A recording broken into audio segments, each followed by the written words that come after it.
I'm reading this from my bed. It's almost dawn. I can feel that I don't have much time left. I can barely see anymore. I hope this account serves as a warning to everyone about what's up there in the mountains at the Pine Palaces. Please, just stay away from it. God, my eyes itch. There are some things we weren't meant to find. Please, someone, hear this so we're not forgotten. This is what happened. I arrived at the Pine Palaces 3 days ago. It was as beautiful as the website boasted, high up in the West Virginia mountains, where the air was untouched by cities and smog, and where you could feel the purity in every breath. The cabins I would be maintaining, along with the other 2 summer workers, weren't quite palaces, but they were elegant in a natural sort of way. Each log cabin was decked out in all the unusual outdoor decor. Animal heads hung silently on the walls, polished exposed wood filled the interiors with a delightful smell, and a fireplace sat ready to burn the neatly stacked pile of wood that rested beside it. There were 8 cabins in total, 6 for guests, and 1 for the owner of the retreat, Ken, who lived there year-round. They formed a semicircle along the perimeter of tall trees, where space had been made for a giant fire pit in the center. Half a mile down the dirt road, there was a lake that Ken rented out paddle boats for the guests to use. I had asked him upon arrival if employees could use them free of charge, and he had winked and told me if he likes his workers. Behind the cabins, down a path that led into the woods about 400 feet from the clearing, was where our maintenance supplies were kept. Rakes, leaf blowers, a couple of axes, a chainsaw, the usual upkeep wares. I remember on the first day when Ken showed us the old shed, one of my fellow workers, Carter, had asked why he kept the supplies so far back. Ken had chuckled and told us that we'd understand once we got married and went on vacation with our families. He slung his arm around my shoulder and said he had never seen people fight worse than up here where most modern amenities were unavailable. Wouldn't put it past one of them to take the chainsaw to their significant other, he had said, throwing Penny a wink. Penny, the last piece to our trinity of workers, looked at Carter and then at me, her face unsure and a little nervous. Oh, don't you worry, Ken had said. I've never really had trouble up here. Not real trouble, anyway. Most folks are good, honest people, just looking to get away from all the nonsense. They come up here to roast their marshmallows, eat their dogs, and listen to the sweet sound of that peaceful silence. After that, we all went back to the cabins, and Ken began instructing us on our daily duties for the summer, and we prepared the site for the arrival of our first wave of visitors the next day. 3 days later, I found that I enjoyed being up in the mountains more than I had anticipated. The quiet days, the chirps, squeaks, the groans of nature, the warm yellow sun, and the explosion of bright crystal stars that light the night.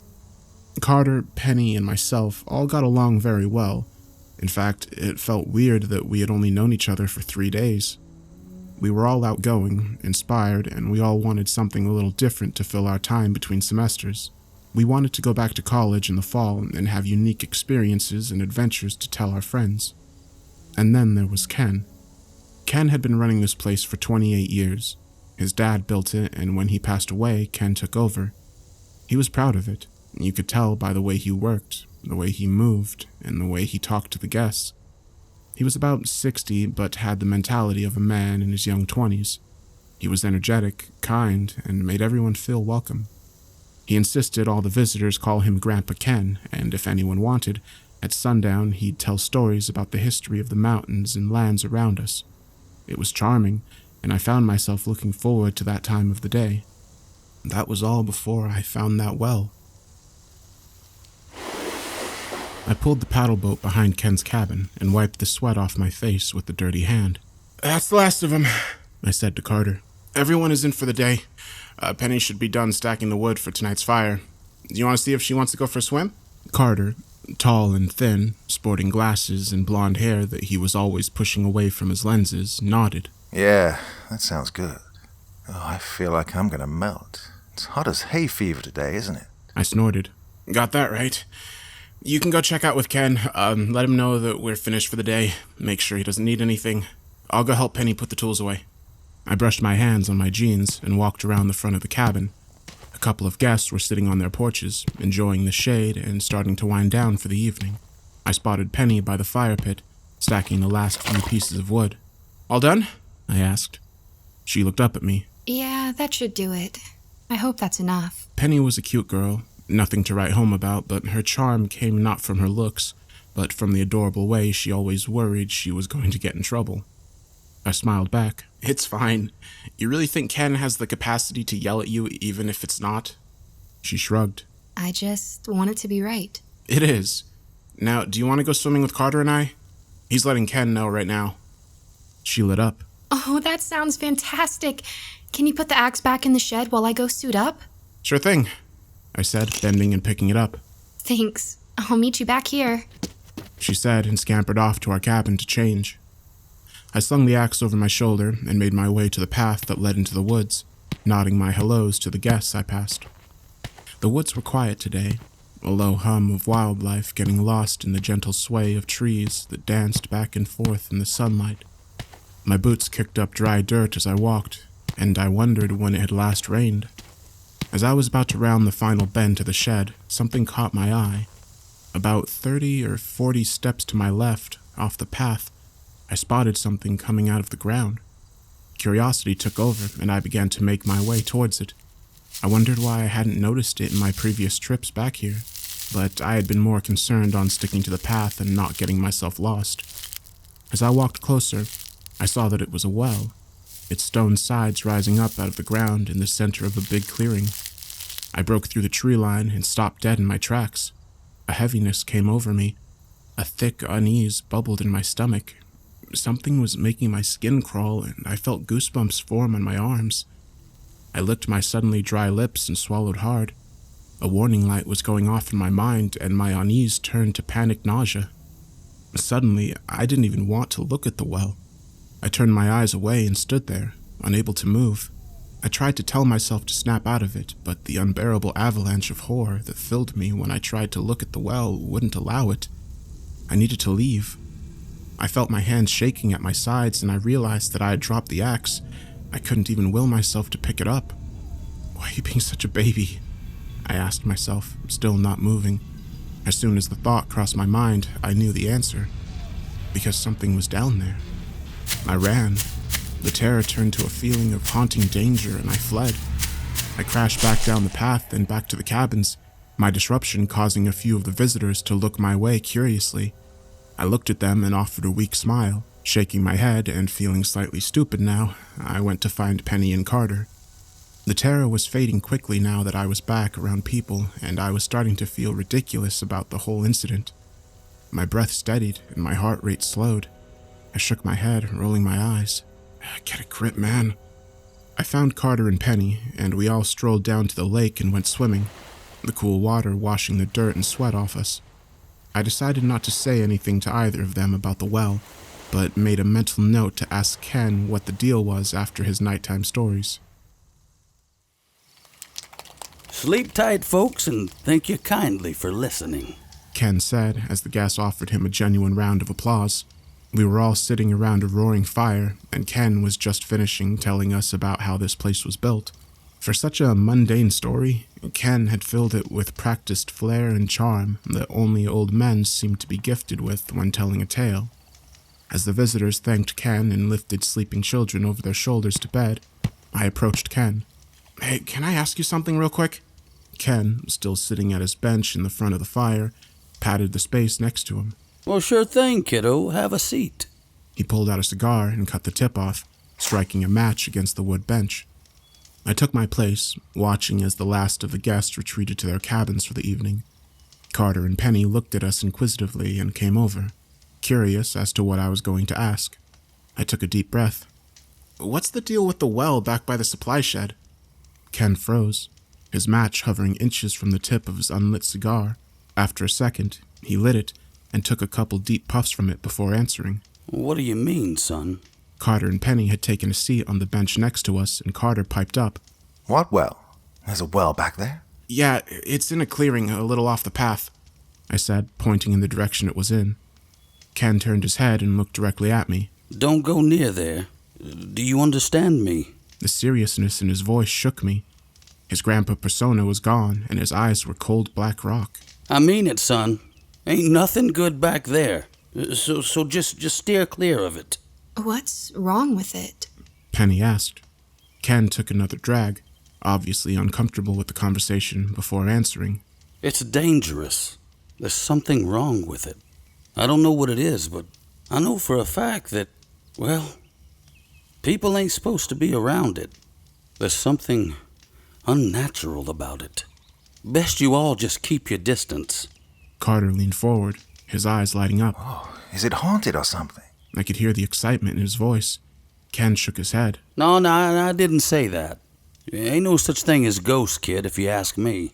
But there's other forces of nature that humankind just ain't meant to find. I swallowed hard, remembering the terror from earlier. Ken, is something down there?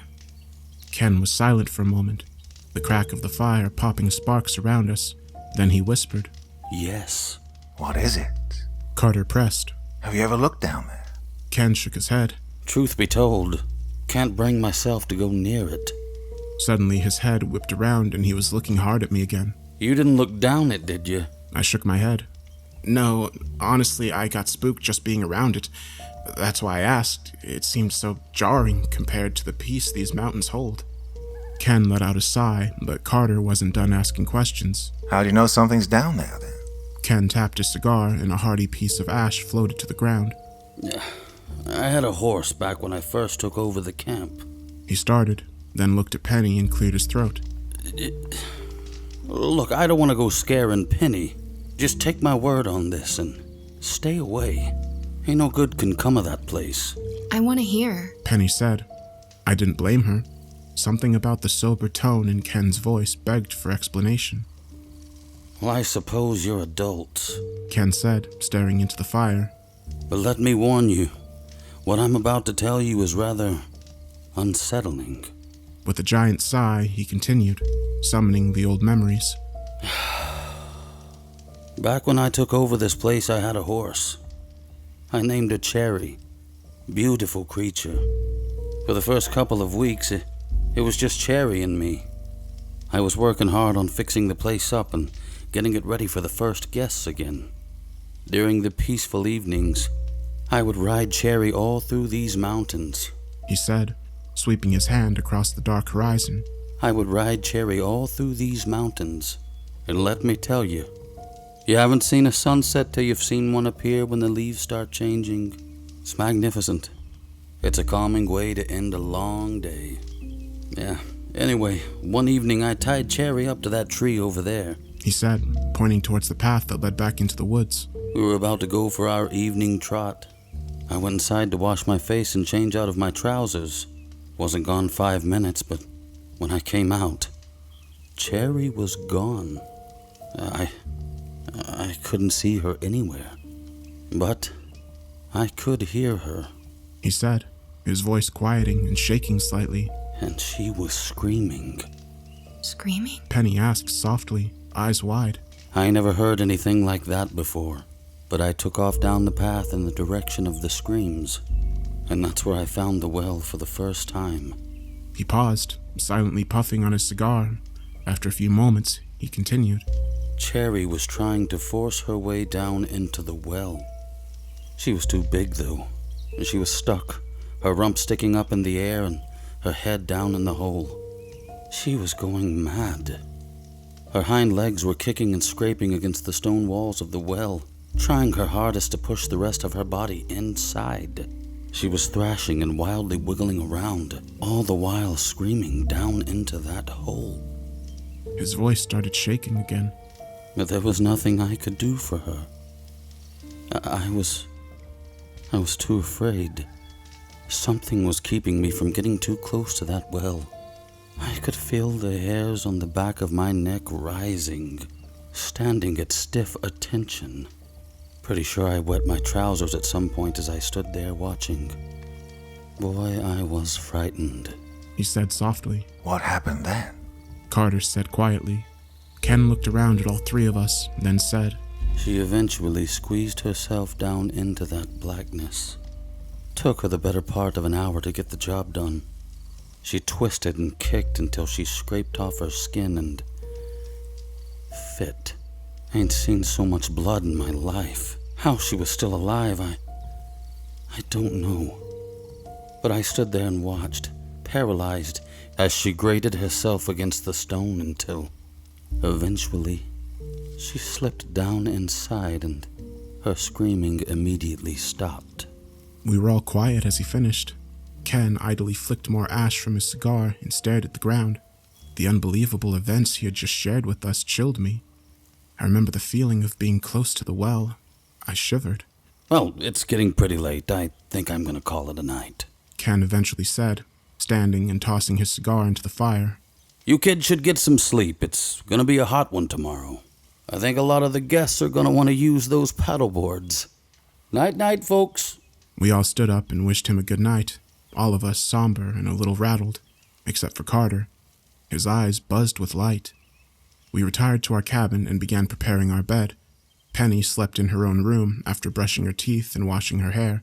She bid us good night. Before she closed the door, I asked, "You okay, Pen? You're not freaked out?" She gave me an uneasy smile. I'm not sure if I believe everything he said, but it was a pretty creepy story nonetheless. I'll be okay. Thanks, though. And with that, she shut her door. I went to the room Carter and I shared, stripped down to my boxers, and laid on my bed. Carter followed and turned the lights off. We were silent for a while when I heard him sit up. Dude, let's go check it out. I sat up as well, slightly alarmed. What? No way, man. You heard Ken. We should stay away from it. Oh, come on. He pleaded. It'll be spooky. Do you know how great it'll be to tell Penny in the morning that we went and looked down the well? I snorted. Carter, you didn't see it. You weren't there. It creeped me out. No way I'm going back at night. Now, just lay down and go to sleep. Please, just drop it. After a moment, I heard him sigh and lay back down. Relieved, I closed my eyes and stared at the ceiling. Sleep did not come quickly. I don't know what time it was when my eyes snapped open, but something was wrong. I jerked into a sitting position and let my tired eyes adjust. Carter was gone. Shit, you idiot. What the hell? I said, standing and grabbing my clothes. I didn't take Carter as an adventurous person. Never mind a brave one. What was he thinking? If he was where I thought he was, then I needed to tell Ken immediately. I had been by the well. I knew the story held truth, and I knew there was something dangerous about it. I thought about waking Penny, but decided against it. I stomped into my boots and flung the door open. The night was calm, a fat white moon dripping its vanilla rays down to meet me. The camp was still, and sleep coated the air. I marched down the stairs and turned towards Ken's cabin when something caught my eye towards the tree line. Carter was walking towards me. He spotted me and gave me a sly smile. Well. Change your mind. The big fire in the middle of the camp from earlier was almost out, but there was just enough flame that I could make out his features as he approached me. "What the hell are you doing?" I asked, my voice a harsh whisper. Sorry, man. He said, putting his hand in his pockets and shrugging. I just had to see it for myself. Took me forever to find it. I paused, cautious. You saw the well?" He nodded, the smile still on his face. I licked my lips. "And?" He slapped me on the shoulder. Can's full of crap, I'm afraid. It's just a stupid well. There's nothing down there, man. I released a breath I didn't know I had been holding in. "Wait, really? You actually went and looked down inside?" He chuckled and rubbed his eyes. Yep. No ghosts or monsters, I'm afraid. Just Ken jerking us around. Well, it was a good story. I'll give him that. I shook my head. "Well, I guess I'm just a big baby then. Let's tell Penny in the morning. I think she was a little freaked out." He laughed. All right. I'm totally busting on Ken, too, for trying to freak us out. Come on, let's go to bed. As we turned back towards our cabin, the dying fire splashed the last of its light on Carter's face, and I noticed that his eyes were incredibly bloodshot. He rubbed them again, and we went back inside and slept till morning. The next day was blistering hot. As predicted, most of the guests wanted to take the paddle boats out onto the lake. Ken, back to his grandpa routine, helped the three of us make sure they were accommodated and happy. He asked if we would take shifts staying down by the water to keep an eye on things. Penny said she'd take the first shift, and so Carter and I stayed behind, and saw to the daily chores. We had ended up not telling her. After a quick talk in our room that morning, we agreed that it was better if she didn't know because of her constant paranoia of getting in trouble, and if she was frightened by Ken's story, she didn't know it as she went about her morning. Carter was cheerful despite the heat and helped me prepare the wood for the evening's fire. His eyes were still terribly bloodshot, and when I asked him about it, he shrugged it off. Probably caught me a case of double pink eye. Yeah, just my luck. God, they itch like crazy. You think Ken has something for him? Eye drops, maybe. He might. It looks bad, man, I said, dragging another log to the chopping block. He scrubbed at them.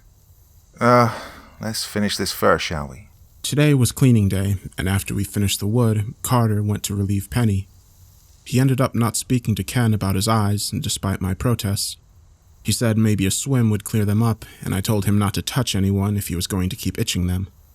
About a half hour after Carter left, Penny came strolling up the hill looking hot. She wiped sweat from her forehead. You would never know I was in the water 10 minutes ago. It is stifling today, isn't it? I nodded. Yeah, I'm looking forward to my shift at the lake. Did you see Carter? Yeah. What's wrong with his eyes? He thinks it's pink eye. She shivered. Gross. Poor guy. She scanned the campsite. So, what do we have left? We're cleaning the cabins today, right? Midweek scrub for the guests? I stretched my arms over my head. Yeah, sounds like fun, doesn't it? Ken told me this morning we don't have to go overboard. The deep clean is on Sunday in between arrivals. Just tidy up, make sure the bathrooms are clean, get rid of trash, all that.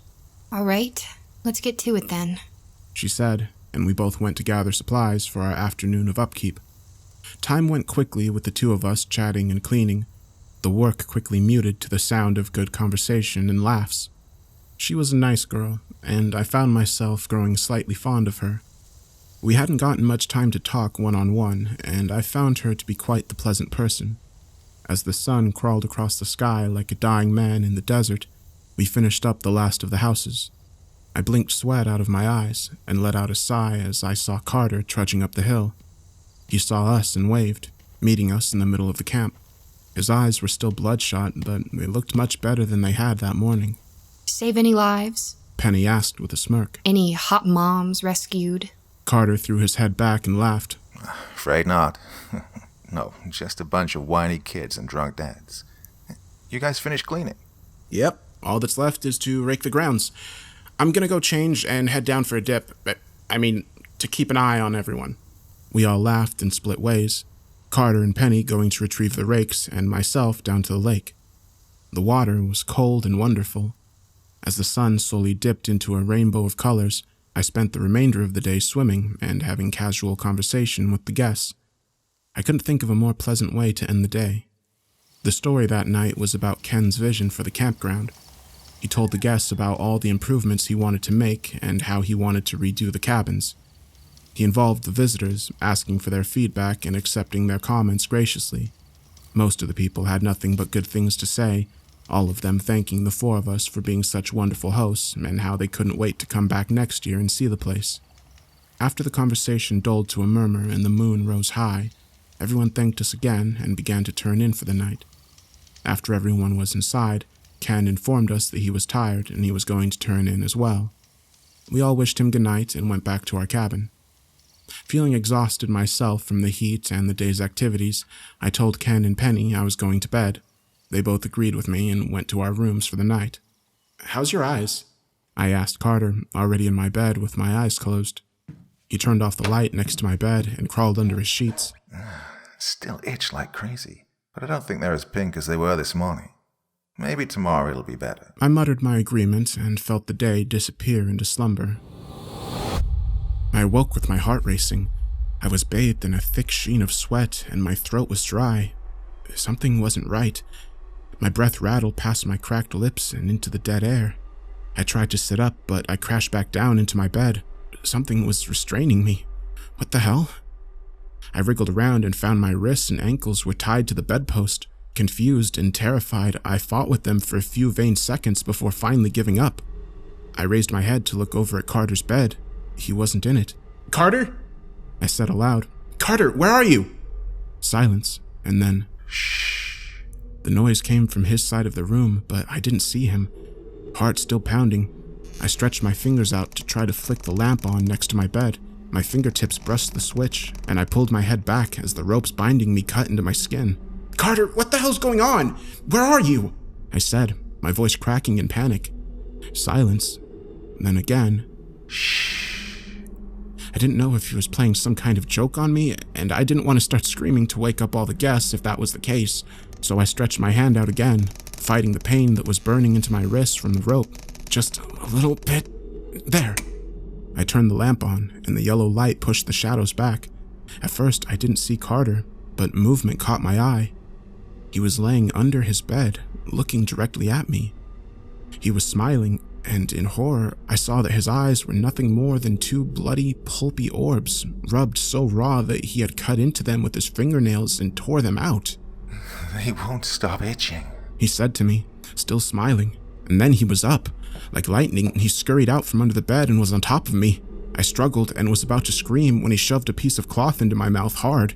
I gagged as his fingers pushed the torn sheet deeper, his thighs holding my body still with an iron clasp. "Just keep it down, buddy," he said, his breath dry and smelling of bile. His bloody mush socket stared down at me, and I turned my face away, the gore making me lightheaded. He sat up on me. "Is it gross? It is, isn't it? Here, let me do something about that." He reached beside me and ripped apart the sheet I was sleeping under. He tied it around his eyes and the back of his head, the blood soaking through and appearing to give him two phantom red eyes. "There," he said calmly. "That's better. I can see better like this anyway. I was hoping you wouldn't wake up, but I decided I needed to tie you up in case you decided to go looking for me again." I whipped my head around and tried to buck him off me, terror and confusion slamming into me with every word he said. He held on and gripped my body tighter with his legs, pressing down on my chest with his hands. "Stop that," he said firmly. "You're safe. I'm not gonna hurt you. I just need you to stay here, okay?" He lightly slapped my cheek. "Stay." He was about to get off me when he paused, smiled to himself, and leaned back down towards me, whispering into my ear. "But there's something you should know. Do you want to know what it is? You do, don't you?" I bit down on the cloth in my mouth and nodded. He licked his lips. "I'm gonna cut Penny's fucking head off." My eyes widened and I screamed into my gag, thrashing wildly. He chuckled softly and held me still, waiting patiently till I wore myself out, panting hard around the cloth. I looked up at him, his smile full of teeth, the glistening red outlines of his mutilated eyes bleeding through the linen. The well. The thought crashed into my chaotic mind like a truck. It was the well. He had seen something down there. Somehow it had changed him. Suddenly, Carter raised his fists and brought them smashing down into my face, knocking me into darkness. I woke again, face swelling and painful. My vision swam, and the room was dark again. I was still gagged, and I could feel my breath becoming labored as my nose was clotted with blood.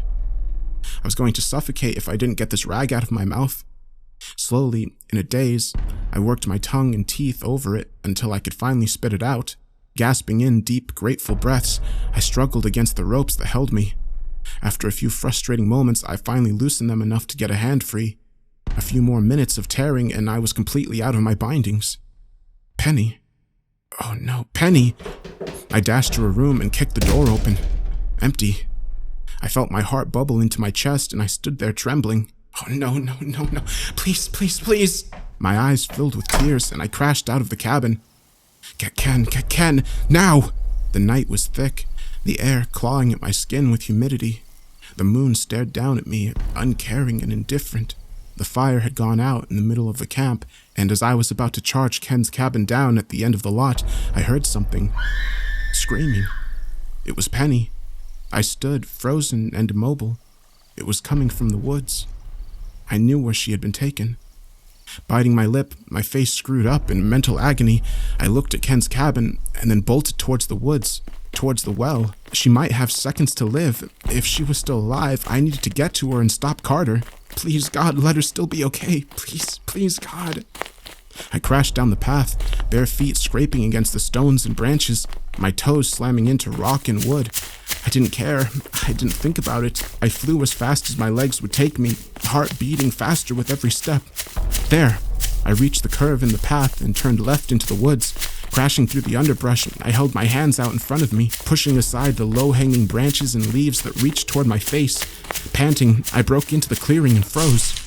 Carter had Penny bent over the opening of the well. He was standing behind her, with his fist gripping her hair, pulling her head back to expose her throat.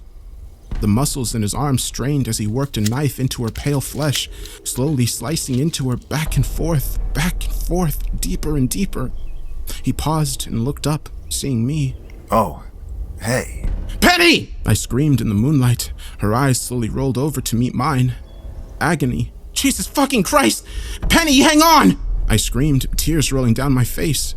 Carter ignored my outburst, taking the time to wipe sweat from his face and tightening the cloth around his eyes. You know, this is a lot harder than you'd think.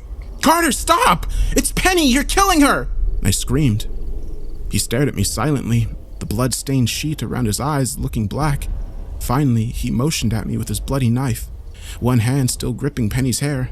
Come stop me then. I swallowed and was about to charge him when I realized I couldn't. My knees had turned to water and all the strength in my body had drained. The force seemed to press in on me. My breath came out in little gasps and I was terrified. I felt my bladder release and warmth spread down my legs. The well, the fucking well. I couldn't even look at it. I was filled with such nightmares that I wanted nothing more than to turn and run, get out of here, get out of these mountains, and get as far away from that well as I could. Carter was smiling. You can't, can you? You're terrified. He tapped the top of the well with his knife. Come on. Come over here. Look down there. His smile grew. Look down in the well. Please, I mumbled, vision blurring with tears and snot bubbling out of my nose. Please, stop this! Carter shook his head slowly. No. In fact, I think it's time to finish this. He raised his knife again and brought it back to Penny's throat. She was slumped over now, but just as he was about to resume cutting, her eyes met mine and she muttered a single word. Run! Hearing her speak, I ripped myself from my terror, face streaking with tears and mucus. I charged Carter. Every step towards him, my body seemed to increase in weight, pulling me to the earth. I gripped my teeth and steeled my adrenaline, crashing into Carter just as he was turning towards me, mouth agape in surprise. He slammed into the side of the wall hard, knocking the knife out of his hand. We both went down, and I hit my head against the stone, stunning me. The world spun, and I heard him growling, already beginning to stand. You don't know what you're doing, you fucking idiot. He snarled, grabbing me by the hair and slamming my face into the ground. I bit my tongue and howled in pain, feeling blood fill my mouth. Dizzy, I rolled onto my back and stared up at him. He stepped on my chest and leaned down, his voice raw. You can't stop this. He quickly jumped back and grabbed Penny, pulling her up and across his shoulders. He hoisted them up onto the lip of the well, and silently, they tumbled down into the darkness. They were gone. No! I screamed, my voice splintering. I scrambled up, sobbing, pleading, and gripping the side of the well. I looked down into the blackness. I looked down into the well. My eyes went wide, and the world stopped. Oh no, I whispered.